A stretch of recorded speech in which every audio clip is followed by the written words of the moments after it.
Good afternoon dear students. Sarvodaya की English की online class में आपका मोस्ट वेलकम। डियर स्टूडेंट्स, पीछे के लेक्चर में हमने रीडिंग कर ली थी। अपना जो टॉपिक चल रहा था पार्ट्स ऑफ स्पीच, उसके अंदर हमने नाउन है वो कंप्लीट कर ली थी और उसके बाद रीडिंग कर रहे थे हम प्रोनाउन की। और प्रोनाउन के अंदर भी हमने पढ़ लिया था क्या कि आपको बताए थे कि प्रोनाउन कितने प्रकार के थे। उनके अंदर जो फर्स्ट प्रकार था पर्सनल प्रोनाउन, सेकंड पढ़ा था हमने रिफ्लेक्सिव, और आज हम उससे आगे आज के लेक्चर में पढ़ेंगे 3 नंबर है अपना एम्फेटिक। 3 नंबर कौन सा है? 3 नंबर में लिखिए एम्फेटिक प्रोनाउन।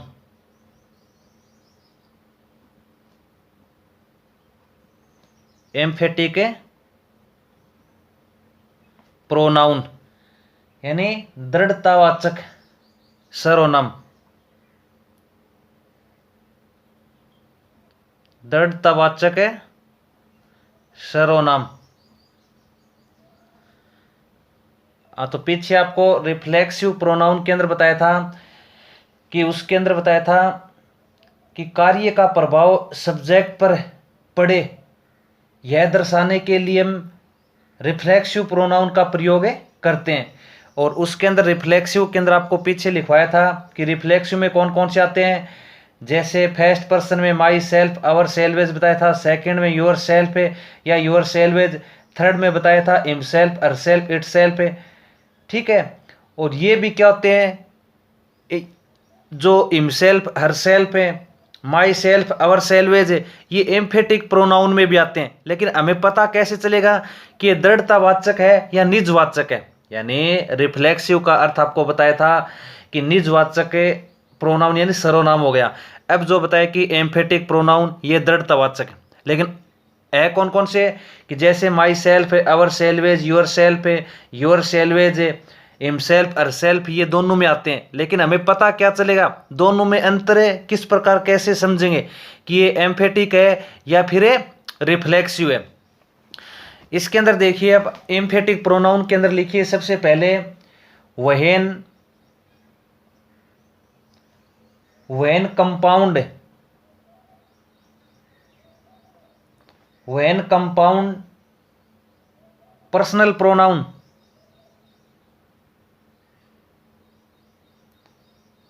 नहीं emphatic pronoun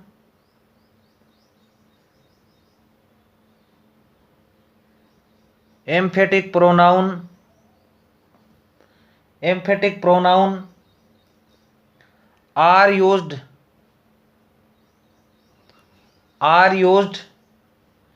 for the sake of emphasis.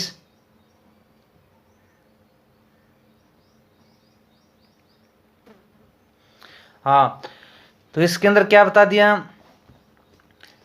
कि when compound emphatic pronoun are used for the sake of emphasis, कि जो दृढ़तावाचक जो सर्वनाम है क्या किया करेंगे हम कि इसका प्रभाव हमें कहाँ पर देखने को मिलेगा कि वाक्य के सब्जेक्ट या ऑब्जेक्ट पर उनको प्रभावशाली बना लेके, यानी सेंटेंस का जो सब्जेक्ट है या फिर ऑब्जेक्ट है उसको प्रभावशाली बनाने के लिए हम क्या करते हैं, इस प्रकार के एम्फेटिक प्रोनाउन का क्या करते हैं प्रयोग करते हैं। अब इसके अंदर नोट लगा कर लिखिए भी इसमें अंतर कैसे समझेंगे कि ये रिफ्लेक्सिव है या एम्फेटिक। तो इसमें नोट लगाइए एम्फेटिक प्रोनाउन, एम्फेटिक प्रोनाउन को सब्जेक्ट के पास रखा जाता है।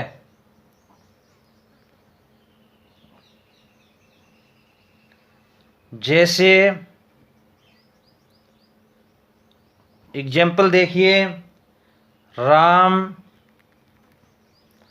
himself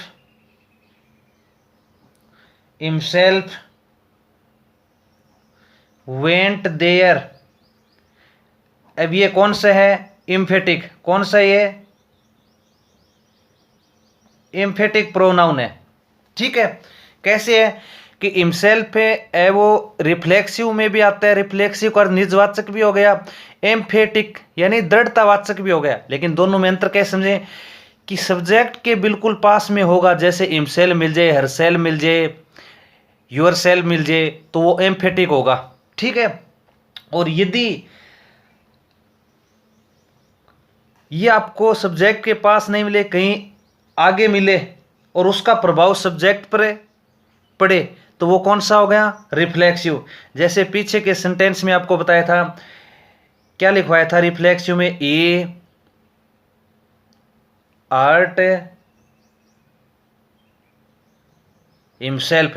अब ये रिफ्लेक्सिव है, ए आर्ट हिमसेल्फ, उन्होंने अपने आप स्वयं को चोट पहुंचाई, तो ये इसका प्रभाव किस पर पड़ रहा है, सब्जेक्ट पर पड़ रहा है। ठीक है, और इसके अंदर बताया कि भी वाक्य के अंदर जो सब्जेक्ट या ऑब्जेक्ट होता है उनको प्रभावशाली जोरदार बनाने के लिए इसका प्रयोग करते हैं।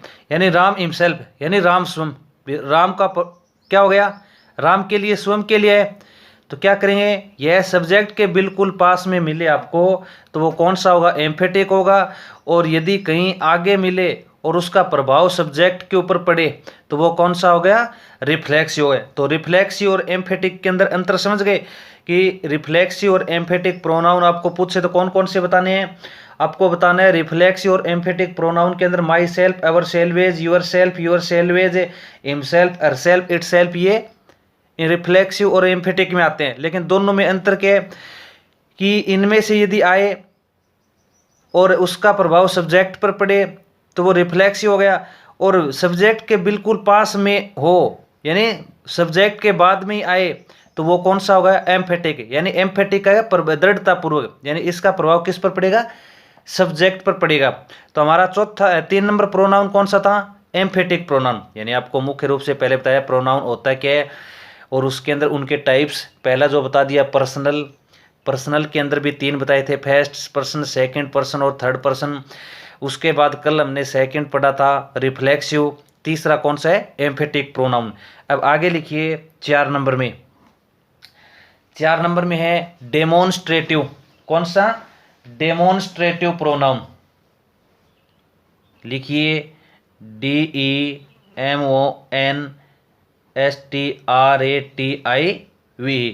Demonstrative pronoun. ये कौन सा हो गया, संकेतवाचक है, कौन सा ये, संकेतवाचक प्रोनाउन, कौन सा है ये, यानी संकेतवाचक है, सर्वनाम। ठीक है, तो इसके अंदर लिखिए आप this, this pronoun, this pronoun is, this pronoun is used two point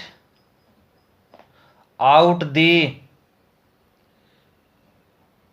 object और noun to which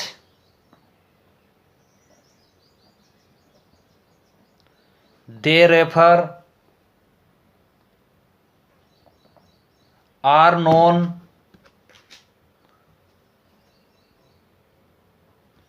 as demonstrative pronoun।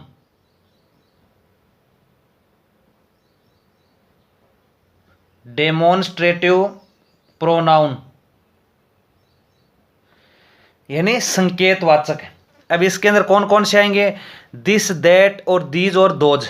यानी आपको पूछ लिया जाए तो इसके अंदर कौन कौन से आएंगे, इसके अंदर आएंगे दिस, कौन कौन सा, दिस, दैट, यानी दिस आ गया, दैट आ गया, और दीज और दोज। ये कौन से में आएंगे, डेमोन्स्ट्रेटिव में। अब इसके अंदर लिखिए आप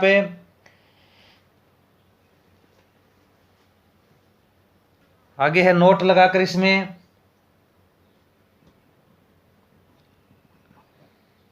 ये नाउन की निकटता और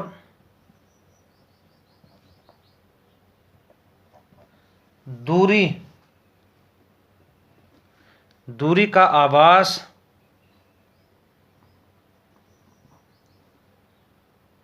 भी प्रकट करते हैं।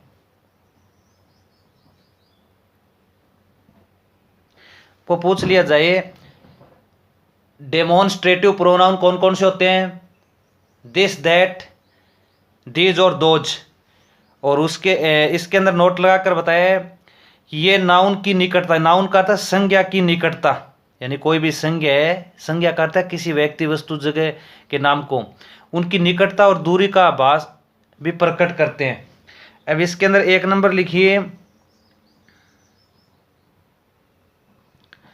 निकटता के लिए क्या करेंगे,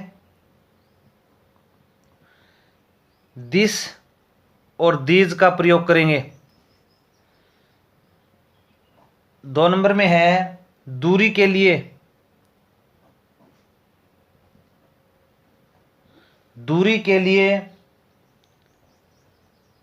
दैट या दोज का प्रयोग करेंगे। जैसे एग्जाम्पल्स देखिए, दिस इज माई वॉच, यानी नजदीक बता दिया। दूसरा है that is a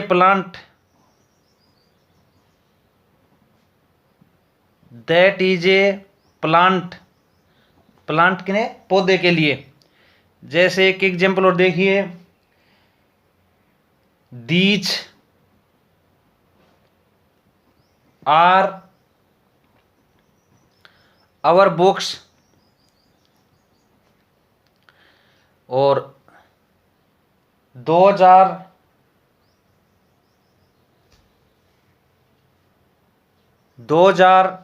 A plant, यानी कोई और दूसरी वस्तु हो सकती है। तो कहने का समझ गए कि डेमोन्स्ट्रेटिव का अर्थ है संकेतवाचक।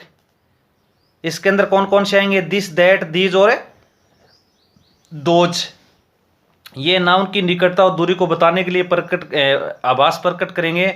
निकटता के लिए दिस और दीज का प्रयोग करेंगे, और दूरी के लिए क्या करेंगे, दैट और दोज का प्रयोग करेंगे। तो ये अपना कौन सा हो गया, डेमोन्स्ट्रेटिव। कौन सा हो गया, डेमोन्स्ट्रेटिव प्रोनाउन। अब इसके अंदर एक नोट लगा कर लिखिए आप,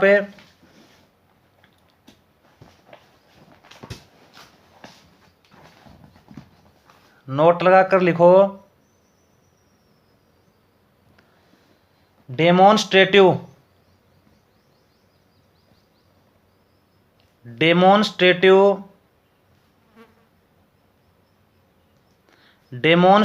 प्रोनाउन के तुरंत बाद वर्ब आती है, वर्ब आती है, और डेमोन्स्ट्रेटिव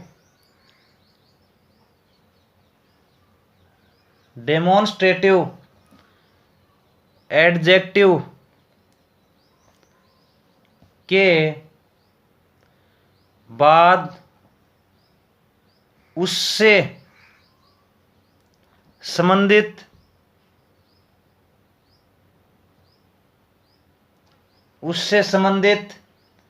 नाउन आती है। हाँ, अब नोट लगाकर बताया कि डेमोन्स्ट्रेटिव प्रोनाउन भी होता है संकेतवाचक प्रोनाउन, और डेमोन्स्ट्रेटिव आगे हम एडजेक्टिव पढ़ेंगे, उसके अंदर एडजेक्टिव भी आएगा, संकेतवाचक विशेषण भी आएगा। लेकिन दोनों में अंतर क्या बता दिया भी, आपको पता कैसे चलेगा डेमोन्स्ट्रेटिव प्रोनाउन है या फिर डेमोन्स्ट्रेटिव एडजेक्टिव। अब इसके अंदर लिखा है कि डेमोन्स्ट्रेटिव प्रोनाउन के तुरंत बाद तो आपको वर्ब मिलेगी, कि डेमोन्स्ट्रेटिव प्रोनाउन होगा तो उसके बाद वर्ब मिलेगी, यदि डेमोन्स्ट्रेटिव एडजेक्टिव होगा तो उससे संबंधित आपको नाउन मिलेगी। जैसे एग्जांपल्स देखिए, इसके अंदर है दिस इज,